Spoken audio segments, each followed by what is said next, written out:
Hello दोस्तों, trader stock के अपने इस एपिसोड में आप सभी का स्वागत है। लास्ट वीक काफ़ी कुछ एक्टिविटियां हुई हैं मार्केट में और अभी आगे आने वाला जो समय है वो किस प्रकार से मार्केट के लिए यहाँ पे क्या फेवरेबल रहने वाला है या फिर अभी भी कुछ हमें यहाँ पे सतर्कता यानी कि कॉशन रहने की आवश्यकता है। तो इन सभी जो क्वेश्चंस हैं उसके आंसर हम लोग आज अपने इस वीडियो में ढूंढने की कोशिश करेंगे और कोशिश करेंगे कि आखिर मार्केट यहाँ से क्या मूव, अब पॉसिबिलिटी है कि क्या मूव वो ले सकता है, उसको भी जानने की कोशिश करेंगे। सबसे पहले अगर हम लोग यहाँ पे देखें कि आखिर यूएस मार्केट क्या कर रहा है, तो डाउ जोन्स की अगर हम लोग बात करें तो डाउ जोन्स के अंदर लाइफ टाइम हाई बना हुआ है, यानी 53,000 का लेवल टच किया है यहाँ पे थर्सडे का दिन, क्योंकि फ्राइडे का दिन कल यूएस मार्केट में छुट्टी थी, लेकिन थर्सडे के दिन में हमें यहाँ पे 53,000 का लेवल टच होते हुए दिखाई दिया है। ये जो लेवल का टच पॉइंट है, देखिए ध्यान से देखिए इस राइजिंग को, ये मैंने आपको अभी थोड़े दिन पहले भी दिखाया था। ये जो राइज है ये नेचुरल नहीं लग रहा है, यानी कि ये जो राइजिंग है ना, जिस तरीके से ये स्टीप जो राइजिंग होता है ना, जब भी कभी इस तरह के स्टीप राइजिंग या तेजी से बाजार ऊपर जा रहा है, हमें थोड़ा सा यहाँ पे एक अपने आप को ना अलर्ट मोड में जरूर रखना चाहिए, राइट। इस तरह की राइजिंग जो है मार्केट में नहीं होती है, राइट। इस तरह का फॉल भी नहीं टिकता है, तो इस तरह का जो राइज है वो भी नहीं टिकता है। ये जो राइज है ये कब यहाँ पे नीचे आएगा, हो सकता है अभी उस चीज़ की शुरुआत हो जाए, हो सकता है और यहाँ पे 1 महीना और लगे, टाइम पास करे, पॉसिबिलिटी है। बट एक करेक्शन यहाँ पे यूएस मार्केट में आने वाले वीक में, आने वाले दिनों में या आने वाले हफ्ते में हो सकता है, चांसेस ऐसे दिख रहे हैं।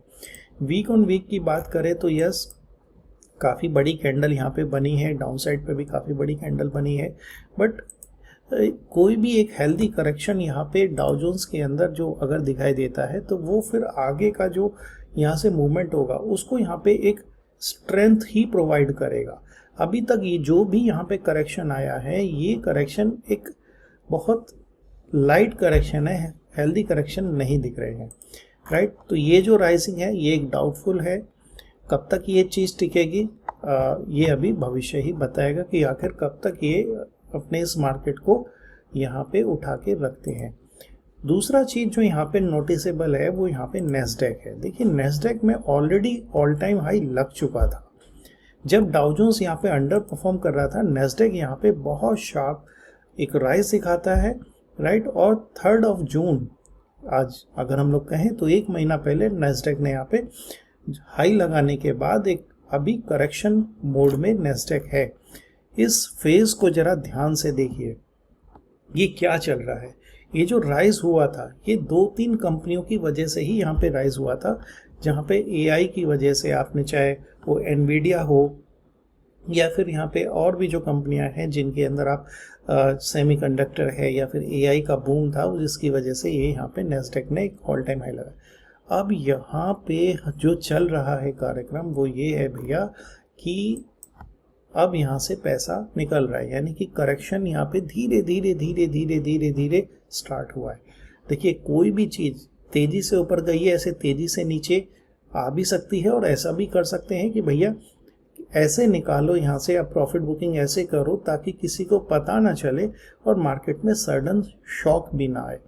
तो वो जो प्रोसेस है वो यहाँ पे हमें दिखाई दे रहा है।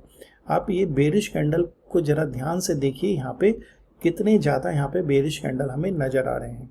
ये जो बेरिश कैंडल है यही इन्फॉर्म कर रहे हैं कि भैया थोड़ा सा अब यहाँ पे नेस्डैक में एक अलर्टनेस दिख रही है। तो पैसा अगर यहाँ से निकल रहा है, यहाँ से प्रॉफिट बुकिंग हो रही है, तो वो डाउ जोन्स के जो स्टॉक्स हैं उनकी तरफ यहाँ पे शिफ्ट हो रहा है, यानी कि जो वहाँ पे एआई सेमीकंडक्टर के जो से लोग अब प्रॉफिट बुकिंग कर रहे हैं, धीरे धीरे चालू है और उन कंपनियों की तरफ जा रहे हैं जहाँ पे अब कंजम्पशन की स्टोरी बन रही है, राइट। तो धीरे धीरे यहाँ पे शिफ्टिंग स्टार्ट हो गई। तो क्या ये खतरा हमारे मार्केट के लिए भी है? हो भी सकता है नेगेटिव और पॉजिटिव भी हो सकता है, बिकॉज हमारा आईटी सेक्टर अगर हम लोग यहाँ पे देखें, मैं यहाँ पे नेस्डैक को लगाता हूँ और मैं साइड में ही अपने यहाँ पे आईटी सेक्टर को भी लेके आता हूँ। मैं यहाँ से सभी इंडिकेटर को हटा देता हूँ और इधर की साइड में हम लोग अपने आईटी सेक्टर को लेके आते हैं। तो दोनों के अंदर हम लोग यहाँ पे एक डिफरेंस देखते हैं। क्या, एक तरफ जहाँ पे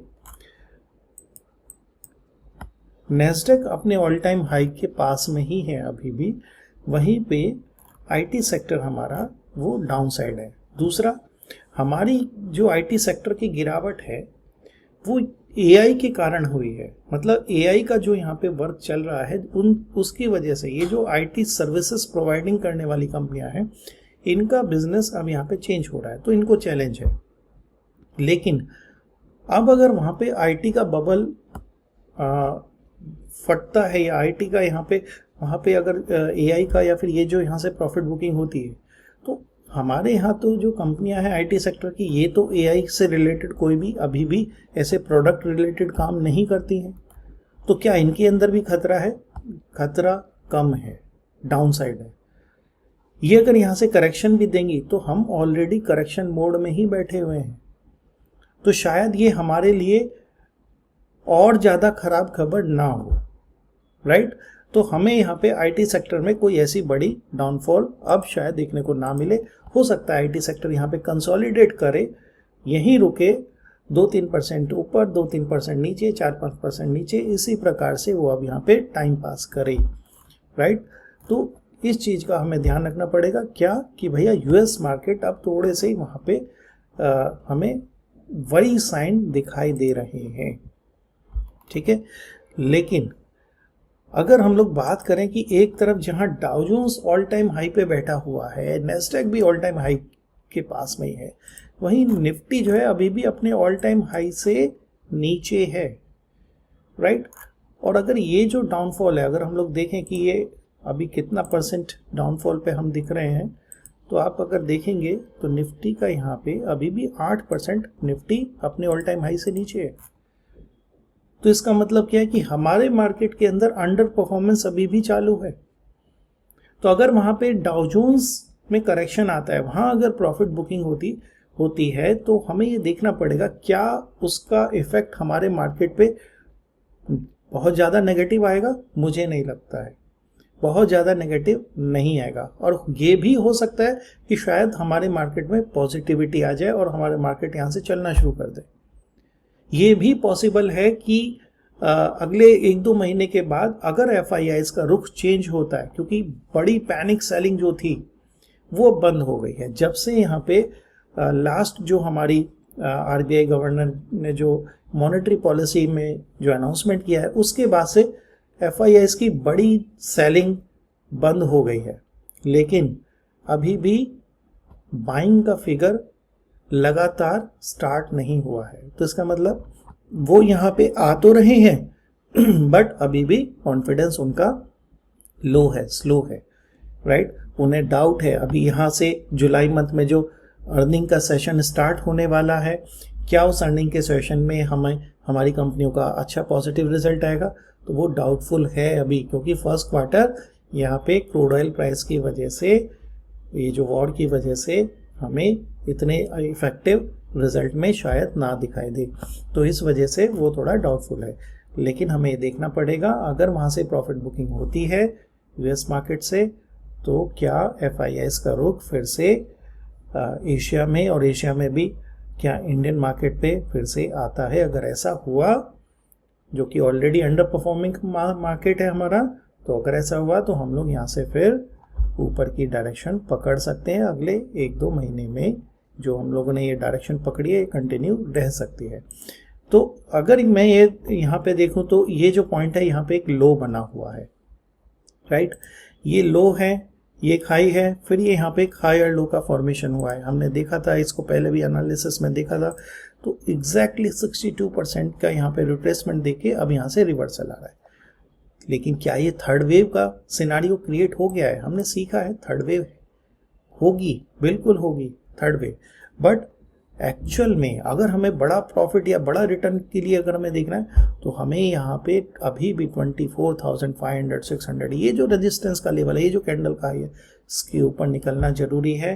प्राइस यहाँ पे रेजिस्टेंस ले रहा है, राइट। तो क्या हमारे मार्केट में एक खतरा है? खतरा मुझे बिल्कुल नहीं दिख रहा है। जब तक मार्केट अपना यहाँ पे 23,800 23,700 के ऊपर बैठा हुआ है तो भी हमें यहाँ से कोई प्रॉब्लम हमें यहाँ पे दिखाई नहीं दे रही है। तो नेक्स्ट वीक के लिए क्या हो सकता है?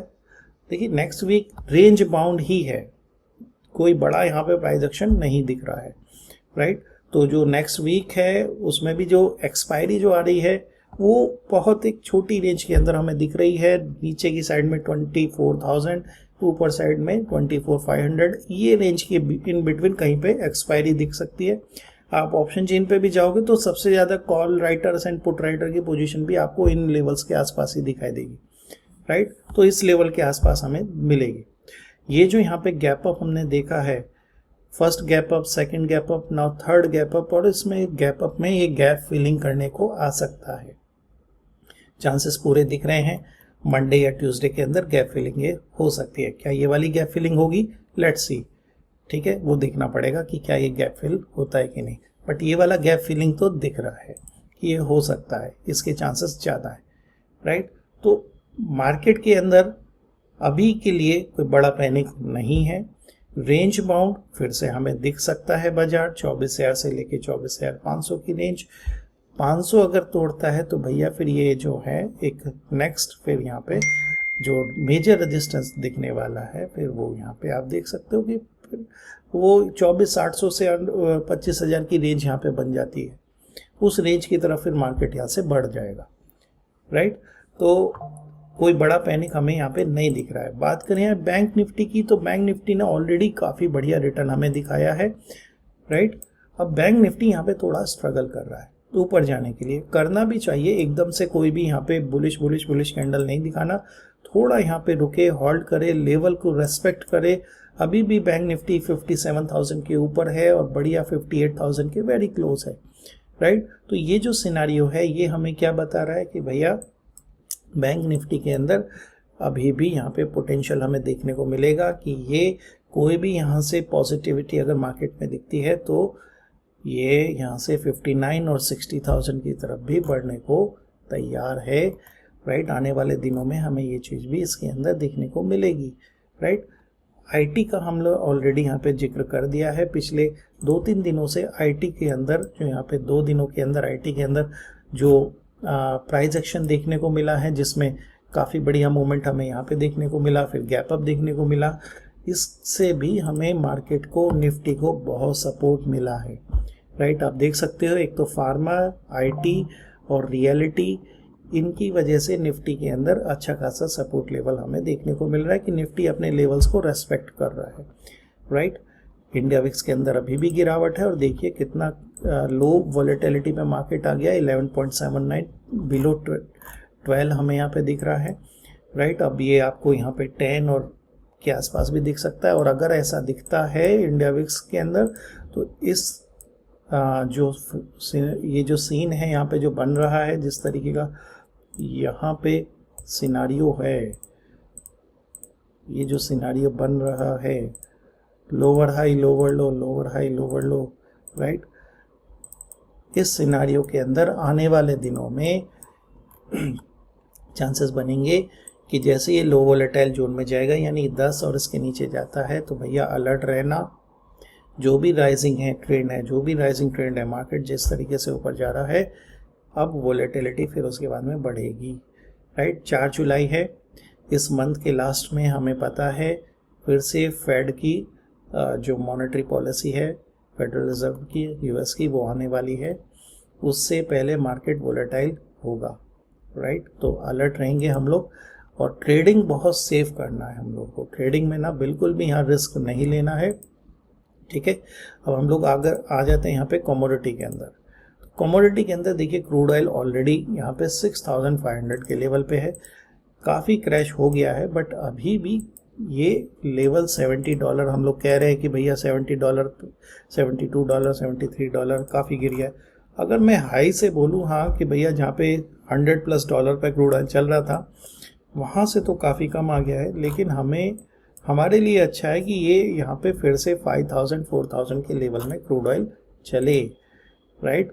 पहले जो यहाँ पे लेवल्स पे चला करता था, इन्हीं लेवल्स पे क्रूड ऑयल चले, यानी क्रूड ऑयल का प्राइस $50-60 के आसपास रहे तो हमारी इकोनॉमी के लिए बहुत अच्छा है, बहुत पैसे बचते हैं गवर्नमेंट के, और उन पैसों से ही फिर यहाँ पे डेवलपमेंट तेज़ी से होगा, राइट। पैसा सही जगह लगेगा तो जीडीपी ग्रोथ बढ़ेगी तो भैया हम सब की भी यहाँ पे कहीं ना कहीं जो इनकम ग्रोथ है वो भी उस पर भी इफेक्ट आता है, राइट। तो क्रूड ऑयल बहुत बड़ा फैक्टर है, ये और आना चाहिए नीचे, काफ़ी नीचे आ गया है, बट इतना नीचे आने के बावजूद भी मार्केट में हमें अपने मार्केट में वो रेस्पॉन्स नहीं दिखा।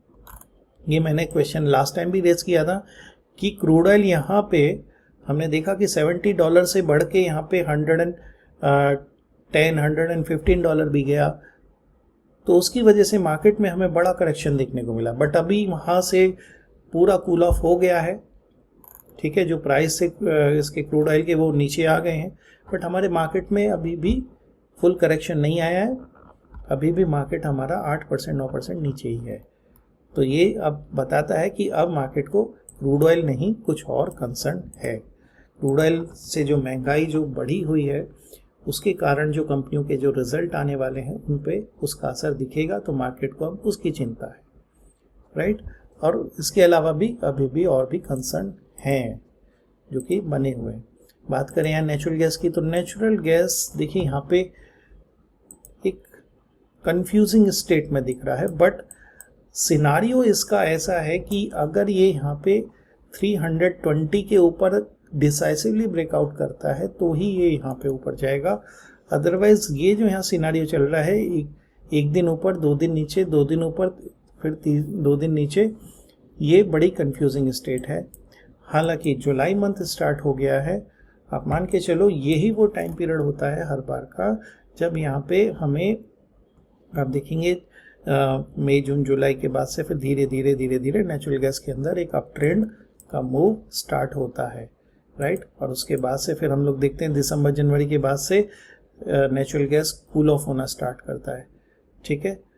लेकिन अब यहाँ पे चांसेस बन सकते हैं कि नेचुरल गैस जिस प्रकार से 300 के लेवल, हालांकि बहुत अभी भी प्राइस बहुत हैवी है, 300 के ऊपर बैठा हुआ है नेचुरल गैस, वो भी समर सीजन में, ठीक है, कूल ऑफ नहीं हुआ, तो ये आने वाले दिनों में एक रेंज बाउंड ही रहेगा। जहाँ नीचे 280 दिख रहा है, ऊपर की साइड में 320 का लेवल दिख रहा है, उसी रेंज में ये ट्रैवल कर रहा है।